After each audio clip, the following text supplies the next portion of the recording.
The whole apartment carried the scent of rain, clean, damp, and faintly earthy, like the storm outside had wandered in and decided to stay.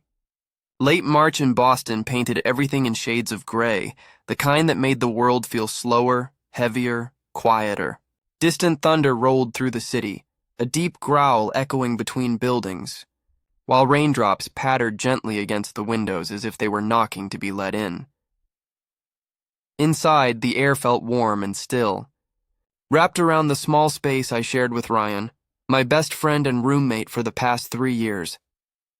Our apartment wasn't fancy, just a narrow living room, a kitchen barely wide enough for 1 and 2 small bedrooms. But it was ours, and that had always been enough.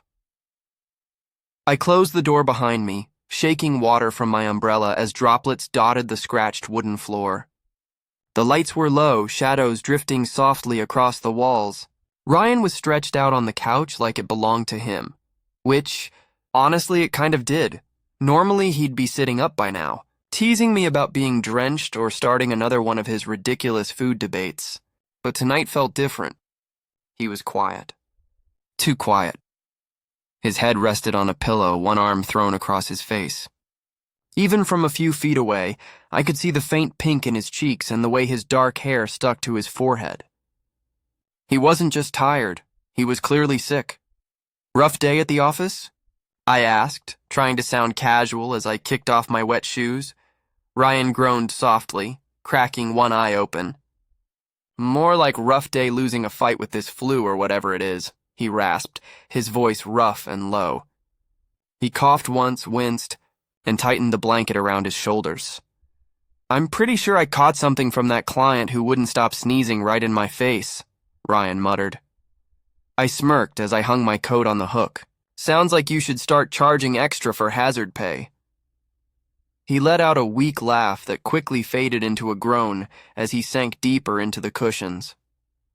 Ryan was 29, just a year older than me, and usually unstoppable. Late-night design sessions, early morning gym runs, endless deadlines. He powered through everything. Seeing him like this, wrapped in a blanket and looking so drained, was strange.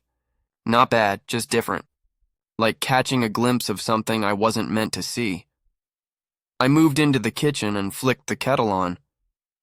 "Tea?" I asked, already pulling a mug from the cabinet. "Yeah." "Sure," he mumbled, barely loud enough to hear over the soft hum of the storm outside. Rain streaked down the window above the sink, thin trails racing toward the sill. For a moment, I just watched them, letting the tension ease from my shoulders. It had been one of those long days, dealing with clients who didn't know what they wanted but wanted it done yesterday. Still, coming home to Ryan usually made the world feel a little lighter, except tonight. Something felt off. Not the weather, not the city, but the way my chest tightened every time I looked at him, curled up and shivering under that blanket. "You look like you're auditioning for a zombie movie," I said, leaning back against the counter as the kettle began to whistle. Ryan let out a low snort and shifted his arm, glaring at me with both tired eyes. "Thanks, Noah, real supportive." His tone was dry, but there was that familiar flicker, the spark I'd seen 100 times before, the one that always pulled me into his orbit. What are best friends for if not brutal honesty? I shot back with a grin, pouring hot water over the teabag. Steam curled upward, soft and comforting, wrapping the kitchen in warmth. I told myself this was just another night, just a storm, just Ryan being dramatic about a cold. But as I carried the mug over and set it on the coffee table, he tried to sit up only to slump halfway back down. "Man, I feel like garbage," he mumbled, rubbing his face with one hand. His cheeks were flushed, hair a damp mess, and for the first time, he looked small against that oversized couch. Not weak, just human, in a way I wasn't used to seeing. I nudged the mug toward him. "Drink up," I said softly. "You'll live." He tried to smirk, but it came out softer than usual, almost thankful. "You're stuck with me either way," he said, fingers trembling slightly as he reached for the mug. I chuckled and sank into the armchair across from him. "Lucky me." Thunder rumbled again, deeper this time, making the windows tremble. The room suddenly felt smaller, like the storm outside was pressing closer, searching for a way in. I focused on the steady rhythm of the rain, the faint warmth of the tea in the air, anything to ignore the strange flutter sitting tight in my chest. He was just sick. I was just helping. That's what friends do, right? But when Ryan lifted the mug and sent me a faint smile over the rim, something told me tonight wasn't going to stay simple. Rain hammered harder against the glass, drowning out the quiet hum of the apartment. The air felt heavier now, charged with something I couldn't quite name. Ryan was still curled up on the couch, hands wrapped around his mug as steam drifted across his face like a thin veil. He'd managed only a few sips, every motion slow and tired, as if the fever had drained the spark out of him. "This is pathetic," he muttered, setting the cup down with a soft clink. "I can barely lift my arms." I raised an eyebrow, leaning back with my arms crossed. "You sure you're not milking this for sympathy?" He shot me a look, half glare, half grin, pure Ryan, even through the fatigue. "Oh yeah, Noah, totally! I faked a fever just so you'd play nurse," he rasped. I laughed, shaking my head. "If that's your plan, it's failing miserably," I said, nodding toward the blanket slipping off his shoulder. "You look like a burrito that gave up halfway." Ryan snorted and pulled the blanket back up. "Rude. I'm a premium burrito, thank you very much." He tried to sit up straighter, but a wince crossed his face as his hand went to his forehead. "Okay, fine. A premium burrito that needs a shower. I feel disgusting." I tilted my head, watching him fight to keep his balance, something warm and uneasy tightening inside me. "You sure you can handle that? You look like you'd pass out halfway there," Ryan groaned, flopping back into the cushions. "Don't tempt fate, man." "I'm already on thin ice here," Ryan muttered, as another roll of thunder shook the walls, making the lights flicker. I stretched my arms over my head with a sigh. "All right, drama queen. Come on, I'll help you. Can't have you passing out and blaming me later." He cracked one eye open, a faint smirk tugging at his mouth. "You're actually serious?" "Of course I am," I said, trying to sound casual. "What's a best friend for if not dragging you around when you can't stand on your own?" Ryan's smirk softened into something quieter. "Fair! Just don't drop me." I crossed the room and offered him my hand. He took it, fingers cool and unsteady, and I pulled him up carefully. His arm looped across my shoulders, his weight heavier than I expected. Heat radiated through his sweatshirt, seeping into my side.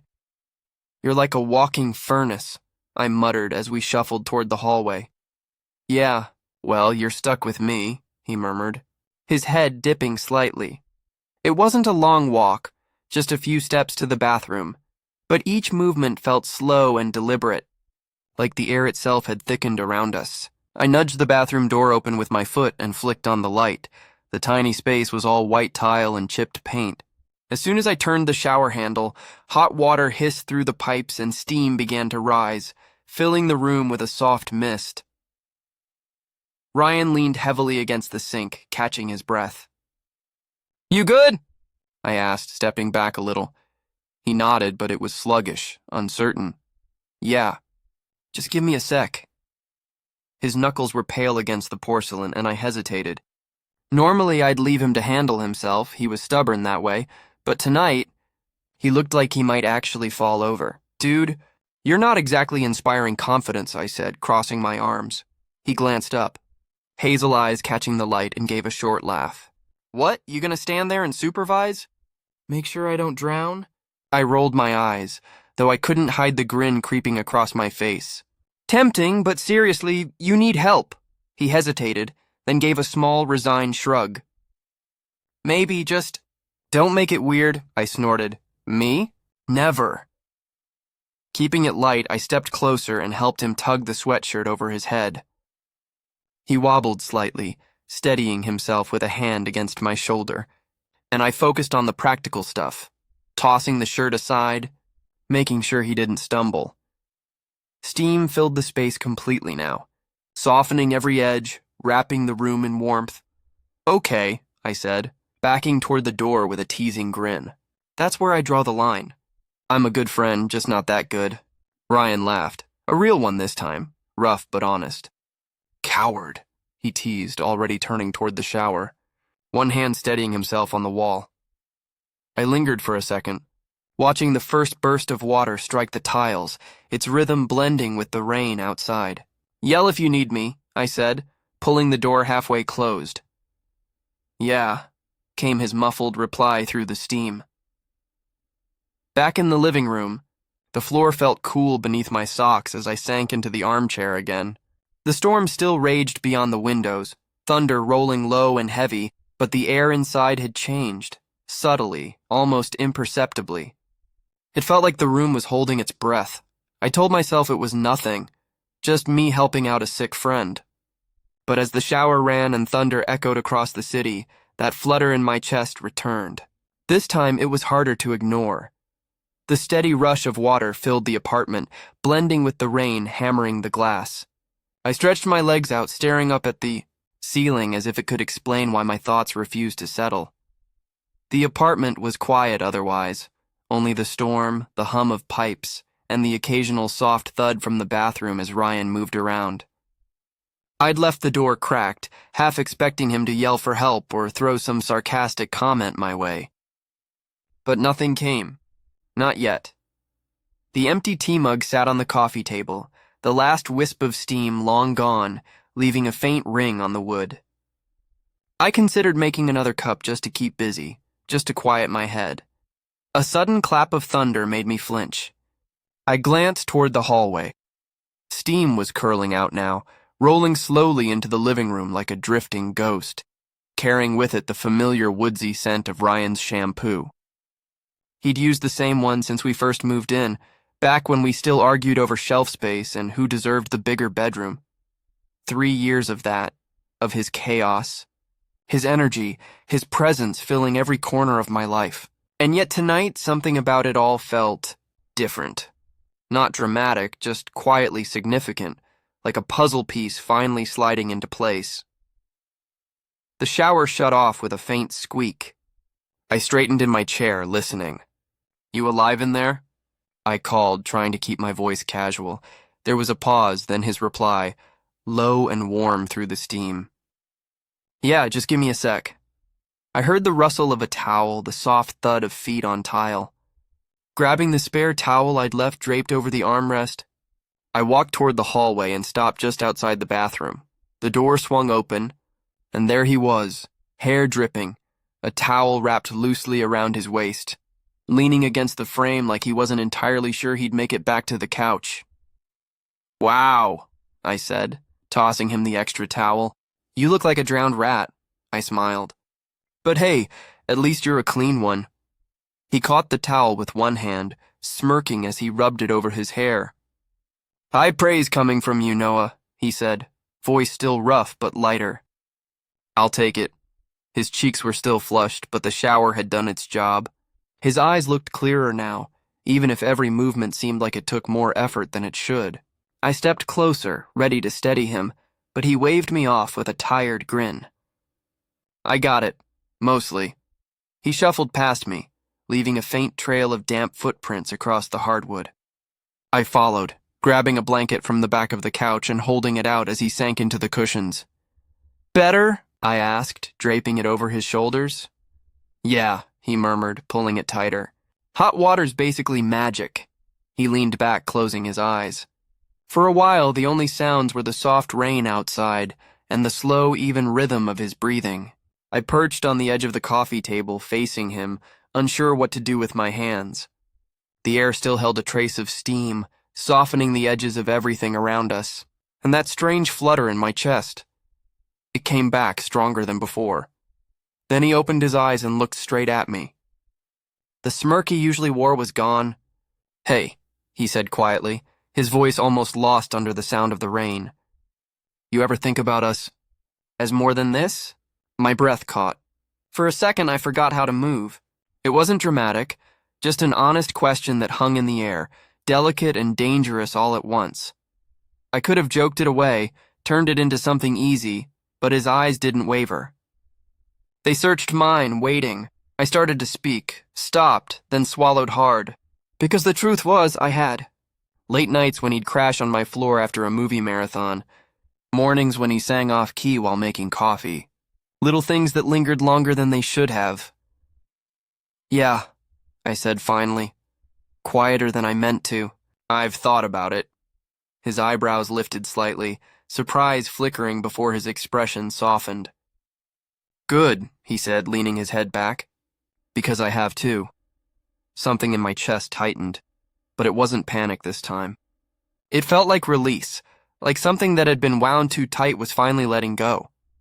"You're serious?" I asked. He nodded, still watching me. "Yeah, you mean more to me than just the guy who makes me tea when I'm falling apart." He laughed softly, and I couldn't help but smile. "You fall apart a lot," I teased. "True," he said with a chuckle. "Good thing I've got you then." I leaned forward, resting my elbows on my knees, really looking at him. The damp hair sticking to his forehead, the blanket wrapped around him, that quiet spark in his eyes. "You do," I said. It sounded simple, but it felt like more, like a promise I hadn't planned to make until it was already out there. He didn't say anything right away, just nodded once, a faint smile tugging at his lips. Outside, the rain tapped softly against the glass, steady and calm. The storm still lingered, but inside it felt different, warmer, safer. Like maybe this was always where we were meant to end up.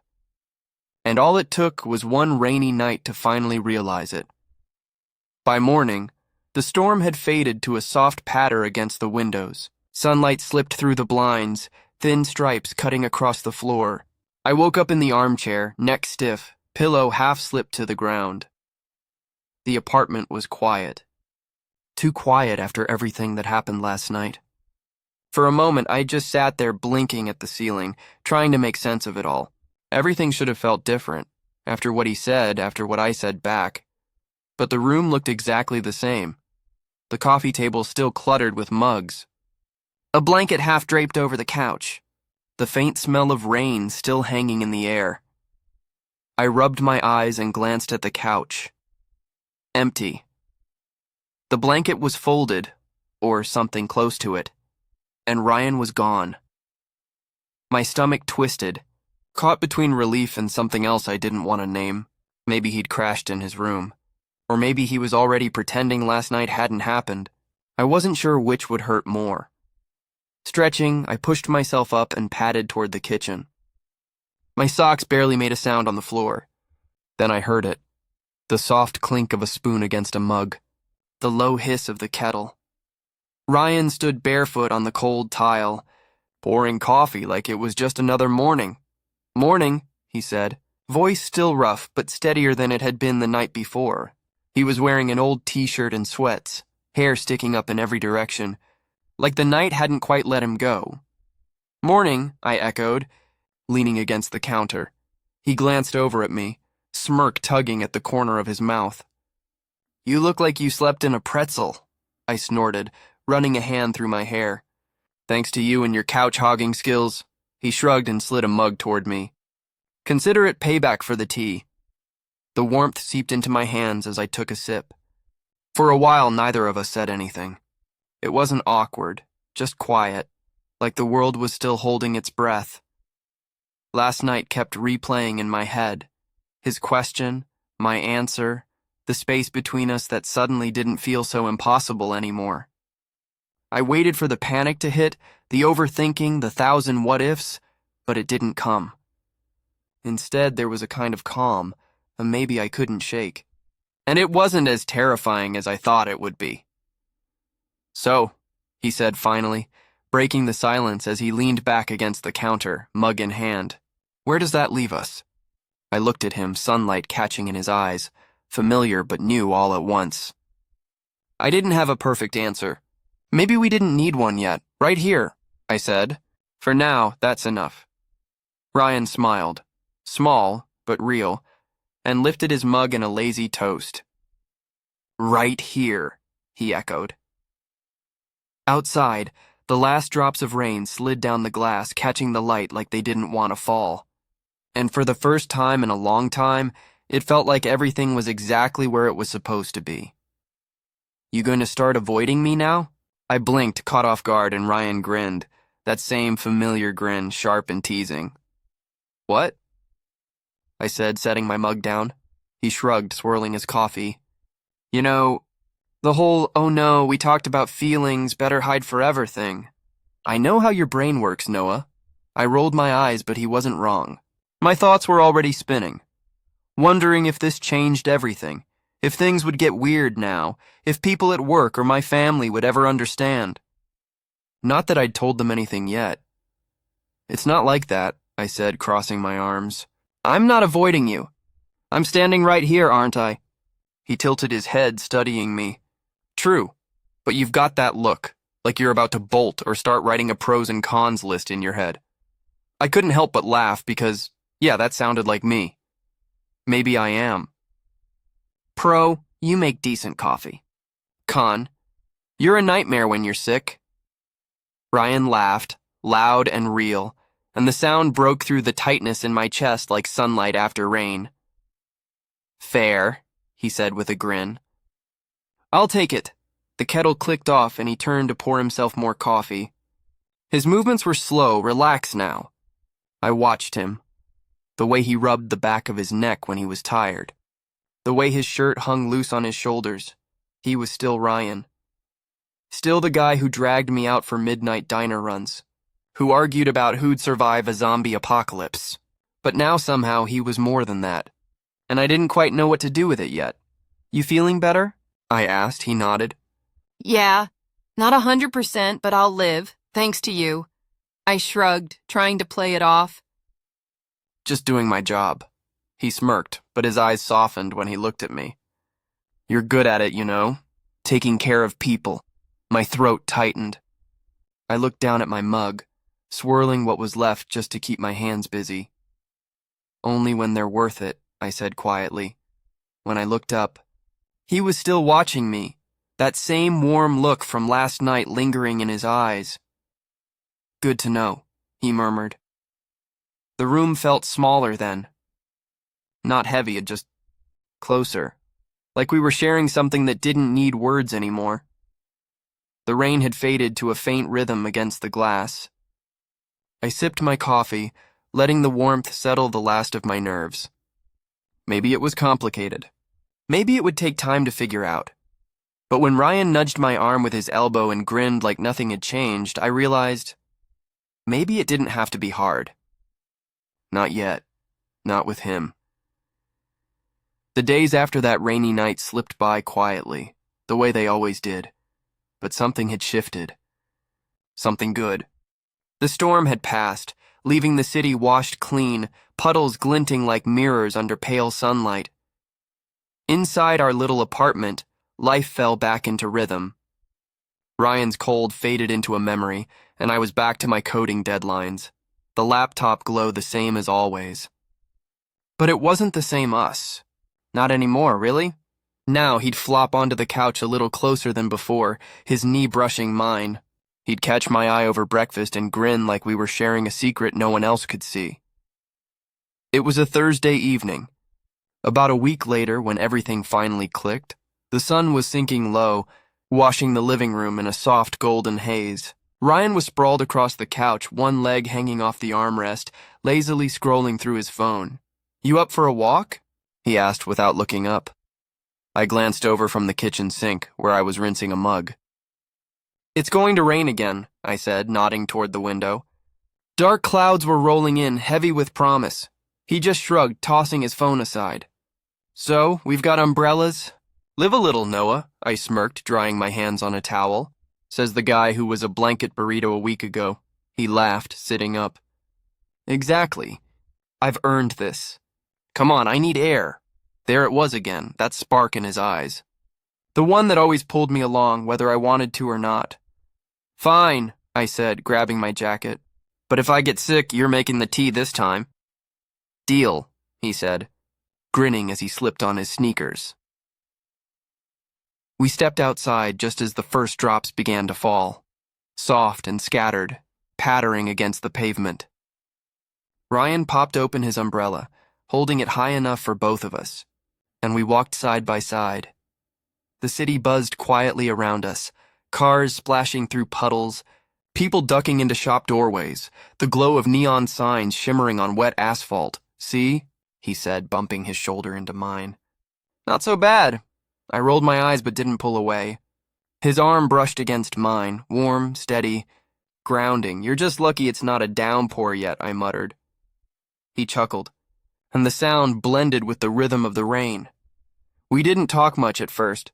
We just walked, down familiar streets, past the deli where we once argued about sandwich orders, past the park where he bet me he could climb a tree in one try and failed miserably. It was easy, like it had always been.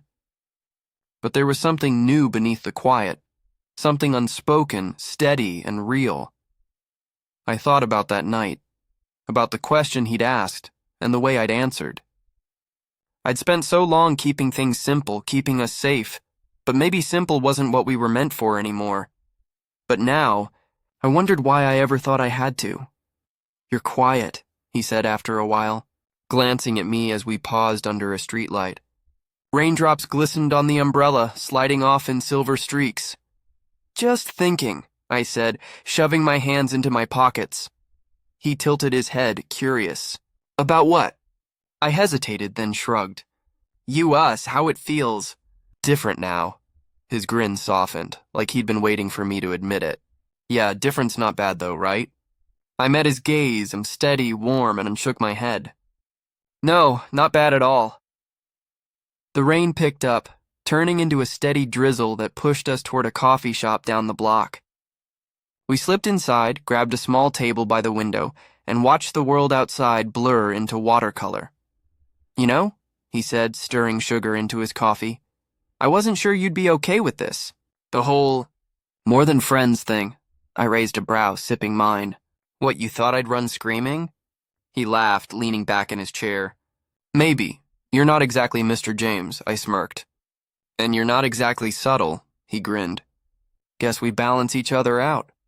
We drifted easily from teasing to quiet laughter, making fun of the barista's messy handwriting on our cups and how the rain outside made everything look like a scene from a movie.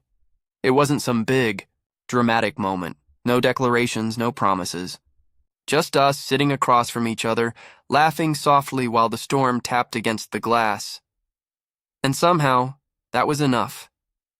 More than enough. Later, back at the apartment, we stepped out onto the balcony. The rain had slowed to a faint drizzle. Ryan leaned against the railing, coffee still in hand, and I stood beside him, close enough for our shoulders to touch. "This is good," he said quietly, almost like he was saying it to himself. "Yeah," I murmured, feeling the truth of it settle deep in my chest. "Yeah, it is." The city stretched below us, glowing through the wet haze, and I realized I didn't care. Not about work, not about family, not about what anyone else thought. This was ours. That was all that mattered. We stood there in silence, shoulder to shoulder, watching the last of the rain fade into the night. And I knew then we'd figure it out. One step at a time,